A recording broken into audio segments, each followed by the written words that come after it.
Bonjour, bienvenue au Moselle Open, 4e journée de ce tournoi ATP 250 ici à Metz. Et comme chaque année, le mercredi, c'est les journées, non pas des raviolis, mais des petits. Traditionnelle journée des enfants. Résultat, beaucoup d'ambiance et beaucoup d'animation en dehors et sur les cours. Et puis toujours cet éternel cycle de la vie avec ces jeunes qui veulent pousser les plus vieux vers la sortie.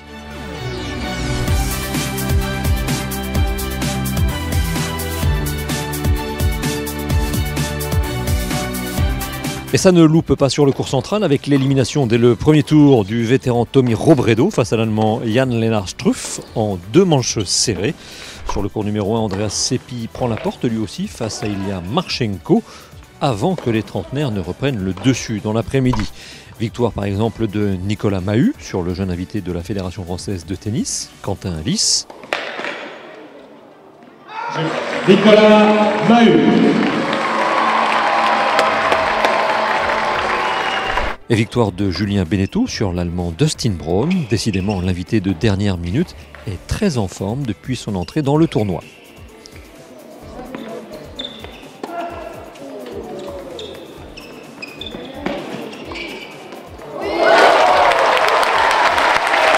Côté coulisses, beaucoup de monde aux séances de dédicaces pour Vincent Millot, qualifié, tombeur de Benoît Paire la veille. Millot, star du jour, véritablement sur le stand du département. David Goffin, vainqueur ici même en 2014, fait le job lui aussi avec les fans.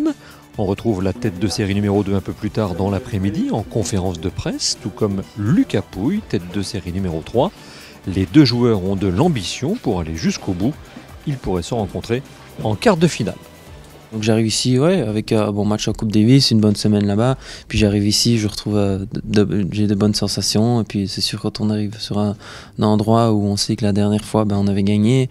Donc je reviens ici avec beaucoup d'ondes positives et je me sens bien.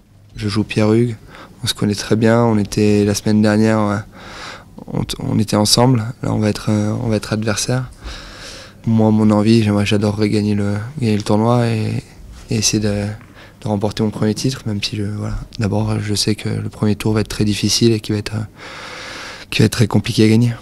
Dans le village, Thionville est à l'honneur sur l'espace du département de la Moselle avec des fleurons comme l'Institut de soudure, Europort, qui doit permettre de désengorger les ports d'Anvers et Rotterdam, et le domaine de la Close, sortie de terre au tout début de l'année. On a des atouts quand même importants puisqu'on bénéficie de la Moselle à grand gabarit qui nous permet d'aller jusque sur les ports de la mer du Nord.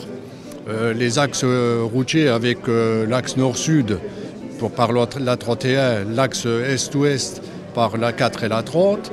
Et puis donc la ligne de fret ferroviaire qui rejoint la mer du Nord à la Méditerranée. Le tourisme ne se limite pas à un hôtel ou ne se limite pas à un restaurant. Le touriste, il faut l'envoyer voir des pépites, comme on parlait de pépites, de voir des pépites aux alentours. On a le château de Malbrouck qui est un site du Conseil Général, on a le château de Cirque-les-Bains, on a Rodemack, on a Metz avec le centre Pompidou. Donc en fait, il faut qu'en tant que chef d'entreprise, en tant qu'hôtelier, nous soyons les représentants, dignes représentants de ces sites qui sont quand même assez phénoménaux. La nageuse Anita Fatis, qui vient de disputer ses derniers Jeux paralympiques à Rio, était également de la partie. Pendant ce temps-là, sur le central, malgré un petit coup de moins bien en fin de deuxième manche, Dominique Thiem, tête de série numéro 1, tient son rang face à un qualifié, Peter Gojovic.